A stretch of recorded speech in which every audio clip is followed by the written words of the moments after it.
भारत में कोरोना संक्रमण का कहर फिर बढ़ने लगा है। बीते दिन दुनिया में सबसे ज्यादा कोरोना मामले भारत में ही सामने आए हैं। केरल, महाराष्ट्र, कर्नाटक और तमिलनाडु समेत कई राज्यों में कोरोना मामलों में उछाल देखने को मिल रहा है। देश में कोरोना मरीजों की संख्या में इजाफा कोविड महामारी की तीसरी लहर का संकेत हो सकता है। बीते 24 घंटों में 42,909 नए मामले सामने आए हैं। हालांकि ये आंकड़ा रविवार के मुकाबले घटा है। यह लगातार 5वां दिन है जब कोरोना मामलों का आंकड़ा 40,000 के ऊपर है। इसके साथ ही देश में एक्टिव केसेस का आंकड़ा 3,76,324 हो गया है। 24 घंटे में 34,763 लोग कोरोना से ठीक भी हुए हैं, यानी कि कल 7,766 एक्टिव केस बढ़ गए। देश में टीकाकरण शुरू होने के बाद से अब तक 63 करोड़ 43 लाख लोगों को वैक्सीन दी जा चुकी है। एक दिन पहले का हाल देखें तो 29 अगस्त 2021 को सुबह 45,000 से ज्यादा कोरोना मामले आए थे और 460 कोरोना मरीजों की मौत हो गई थी। फिलहाल केरल की स्थिति सबसे गंभीर बनी हुई है। केरल में रविवार को 31,265 मामले सामने आए हैं और 153 लोगों की मौत हो गई। वहीं शनिवार को 32,809 नए मामले सामने आए थे। कोरोना के बढ़ते मामलों को देखते हुए राज्य सरकार ने केरल में रविवार को लॉकडाउन लगा दिया है।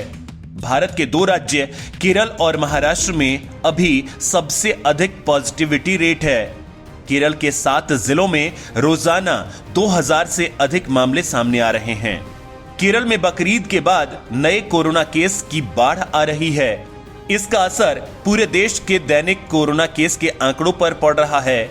हालांकि उत्तर भारत के राज्यों में कोरोना पर लगभग विराम लग गया है। कोरोना के नए वेरिएंट AY12 का तांडव, भारत के वैज्ञानिकों की बढ़ गई चिंता। कोरोना वायरस का अब एक नया स्वरूप AY12 सामने आया है। वैज्ञानिक पहले इसे डेल्टा का ही भाग मान रहे थे, लेकिन इसकी सक्रियता की वजह से वैज्ञानिकों को इसे अलग से वर्गीकृत करना पड़ा है। भारतीय वैज्ञानिकों में अब नए स्वरूप को लेकर चिंता बढ़ गई है। देश भर की प्रयोगशालाओं से कहा गया है कि कोरोना वायरस से संक्रमित सैंपल की जीनोम सीक्वेंसिंग के दौरान AY12 म्यूटेशन पर अधिक ध्यान देने की जरूरत है। जीनोम सीक्वेंसिंग की निगरानी रख रहे इंसाकॉग ने सभी प्रयोगशालाओं के लिए अलर्ट भी जारी किया है। कोरोना वायरस के नए स्वरूप AY12 के बारे में बहुत अधिक जानकारी विज्ञान के पास भी नहीं है। इस म्यूटेशन का कितना असर पड़ रहा है यह आगामी दिनों में पता चलेगा, लेकिन अब तक यह पता चल चुका है कि दुनिया भर में कोरोना के डेल्टा वेरिएंट में 13 म्यूटेशन हुए हैं, जिनमें से यह एक और भारत में भी इसके मामले सामने आ रहे हैं। भारत के वैज्ञानिकों ने बताया कि AY12 म्यूटेशन को लेकर अभी अध्ययन चल रहा है। इसके बारे में बहुत अधिक जानकारी अंतर्राष्ट्रीय स्तर पर भी उपलब्ध नहीं है। हालांकि यह पता चला है कि दुनिया भर में 33,000 से ज्यादा सैंपल में इसकी पुष्टि हो चुकी है, जो कि डेल्टा के अन्य म्यूटेशन की तुलना में सबसे अधिक है। AY12 डेल्टा का ही एक उपवंश है जो अब तक कई राज्यों में देखा जा रहा है, लेकिन इसकी संख्या की बारीकी से जांच करने की जरूरत है। अभी तक यह पता नहीं चल पाया है कि डेल्टा और AY12 के बीच प्रभावों में क्या अंतर है। अभी इतना ही कहा जा सकता है कि यह दोनों बहुत समान प्रतीत होते हैं। मध्य प्रदेश में कोरोना वैक्सीन का भयंकर साइड इफेक्ट। मध्य प्रदेश के मुरैना में 16 साल के एक लड़के को कोरोना की वैक्सीन लगाने पर भयंकर साइड इफेक्ट का मामला सामने आया है।